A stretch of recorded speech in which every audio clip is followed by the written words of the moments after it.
1. The development of law. Although law is a little word, it has a significance out of proportion to its size, and its meaning varies with its association. For instance, the law of God, the law of nature, and the law of political economy all mean something quite different from law in its legal application. Law in its legal sense is a rule of conduct which is enforceable by the state through its tribunals or officers. Though this treatise is intended mainly for practical information on the laws which closely affect the family, the brief historical account in the following pages is needed for a clear understanding of various terms and references. The law of primitive man. Primitive man first had to learn to keep himself alive, for self-preservation and self-perpetuation were always the basic laws of nature. Like social animals, they lived not as individuals, but in groups. These progenitors of the human race did not develop the acquisitive instinct very early, as they had no need for it. Property was held by the group, and there was no stealing, no need for contracts,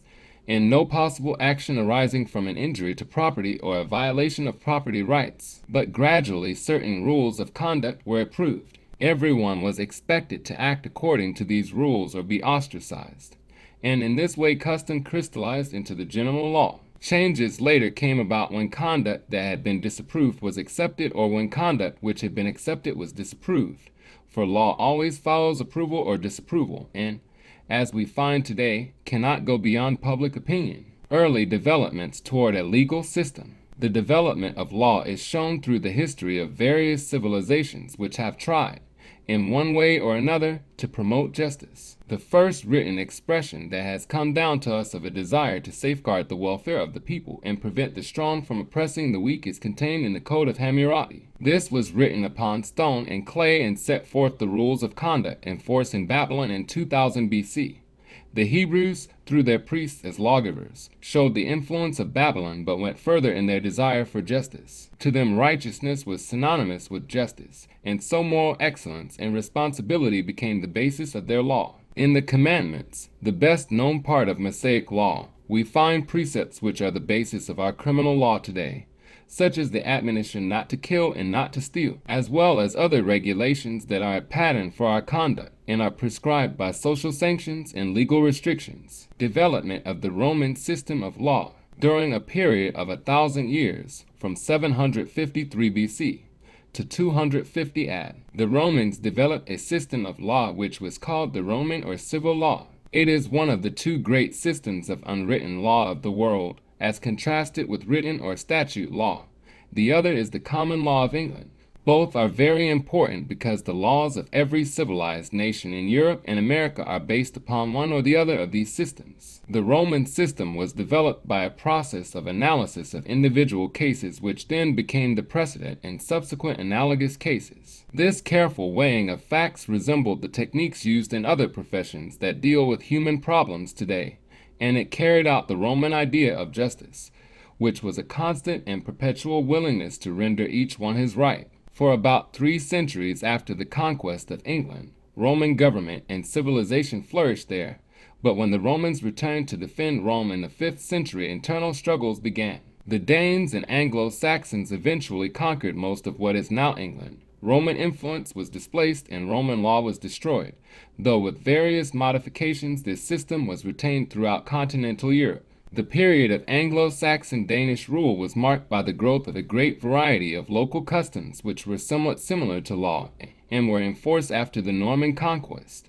Yet no true body of law was developed at this time. The feudal system after the Norman conquest. The development of a definite system of law in England dates from the Norman conquest in 1066, when feudalism was strengthened in its operation. This system had a twofold purpose, namely, to give protection in time of war and to regulate the economic structure. Taxes and benefits were levied on the people, and an order established in which political rights depended upon land tenure. This was far-reaching in its social effect. William of Normandy, as conqueror of England, through confiscation or surrender came into control of the lands of all who had fought against him. These lands became the property of the crown and were awarded to the chiefs or barons. The barons in turn granted favors to those under them, but the king was lord paramount and the original owner of all the land in the kingdom. The lord or baron reserved that portion of the manorial land which was necessary for his own use and divided the rest into 4 parts. according to the type of service he expected from his tenants. Some of the tenants defended the lord against invasion and held their land under military tenure or knight service. Others plowed the lord's land or returned a certain portion of their crops to him. Still others gave services of a personal or religious nature, and in return for all of these services the tenants received protection. Fees were exacted to pay the lord's ransom in case he should be captured, to neither's son, or to provide a marriage dowry for his daughter. Sometimes money was accepted instead of military service. There was a tax corresponding to our inheritance tax, and in very early times, land was inalienable, coming back to the lords on the death of their vassals. Social and legal disputes grew out of these conditions as England gradually developed a legal system. Development of the common law. The common law system of England was based on customs, which had become so much a part of the life of the people that they were regarded as a legal force in the community. But in order to have legal recognition, custom must have been enforced since time immemorial, or, as Blackstone said, it must have been used so long that the memory of man runneth not to the contrary. Also, it must have been constantly observed and without dispute, consistent with the spirit of the law and with all other customs, certain and not vague, and binding upon all persons. When the law did not provide a rule to govern a case, the judge made the necessary rule, giving consideration to the customs of the community. The courts kept records of the decisions, and it became the practice to consult these in making later decisions. By this method it finally became the rule that the decisions in previous cases should govern when they applied to the facts in question. In time, of course, judicial decisions largely replaced custom as a source of authority. In a broad sense, the term common law is used to contrast the entire system of English law with other systems, such as the Roman or civil law. In its more restricted sense, it is used to distinguish the rules of unwritten law which were applied in England by the courts of law as distinguished from courts of equity, or ecclesiastical courts. The common law influenced the legal development in this country, for it was adopted by the colonists insofar as it was applicable to conditions in America. Too, it is the basis of our law, but changes have been brought about, both by judicial decisions and legislative acts. In the following pages there will be references to the sources which have contributed to our present development, as well as to the modifications which have been developed by a changing family and community life. Courts in England. A system of courts administered the common law. After the Norman conquest, the king was considered the fountain of justice. The administration of justice came to be looked upon as his prerogative and was enforced through the Court of the King's Bench, the Court of Common Pleas, and the Court of Exchequer. The Court of the King's Bench had jurisdiction in all criminal cases. The Court of Common Pleas owed its origin to the Magna Charta of 1215 and heard suits between subjects. The king's presence was not necessary. The Court of Exchequer, as its name indicates, was the financial agency of the government and assumed judicial functions in connection with the management of royal revenue. The beginning of the Court of Equity. When people wished redress which the common law courts did not give, they made a petition directly to the king. However, in time there were too many petitions for the king to consider, and they were addressed to the chancellor, who was the king's chief advisor and the keeper of his conscience. Out of this practice the Court of Equity developed. Equity is defined as that branch of jurisprudence which affords a remedy when there is no plain, complete, and adequate remedy at law.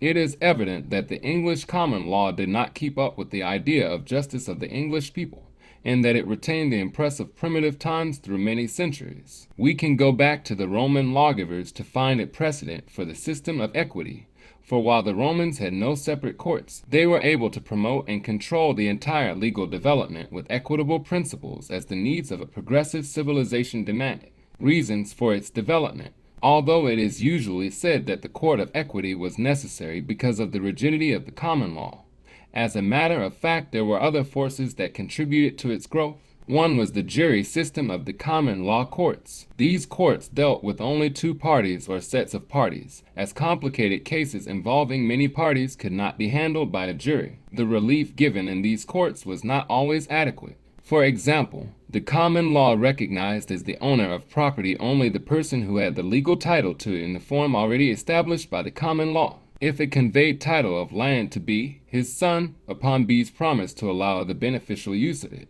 B was absolute owner at common law, and his promise to A A moral obligation was not enforceable if a party to a valid contract refused to carry out the agreement.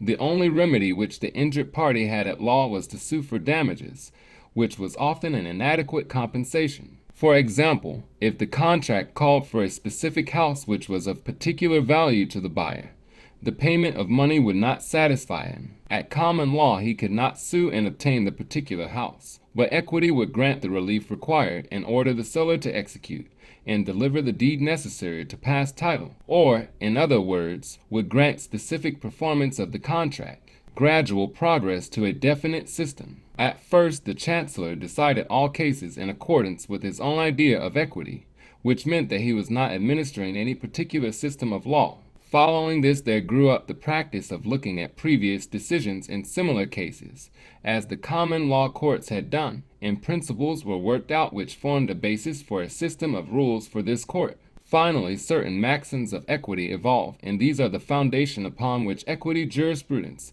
has been based. While they are not the final principles and rules, they are the beginnings from which the rules have developed. A brief explanation of some of these maxims will establish their importance. The maxims of equity. Perhaps the most important maxim is, equity regards that as done which ought to be done, not what might be done, but what in good conscience should be done. And another maxim explains that it does this by looking at the intent of the parties rather than the form in which the intent is shown. These maxims act with and aid each other and are the foundation of all equitable property rights as distinguished from legal ownership.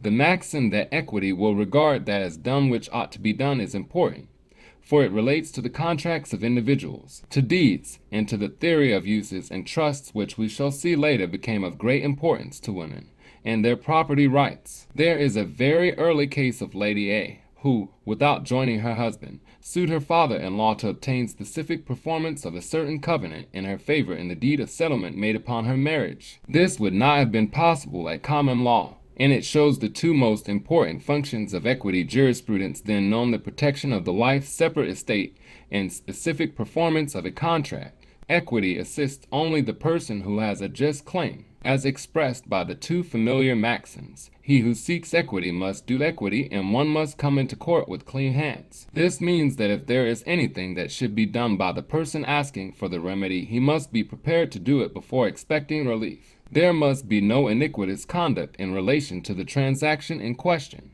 For example, a gambling debt would not be enforceable. It is the same principle which applies in divorce cases. If the one seeking release has been guilty of misconduct, a divorce will not be granted. The function of equity. Some of the maxims refer to the manner of carrying out the principles which form the structure upon which equity is based. Before leaving this subject, it should be emphasized that the rules of equity are not rigid.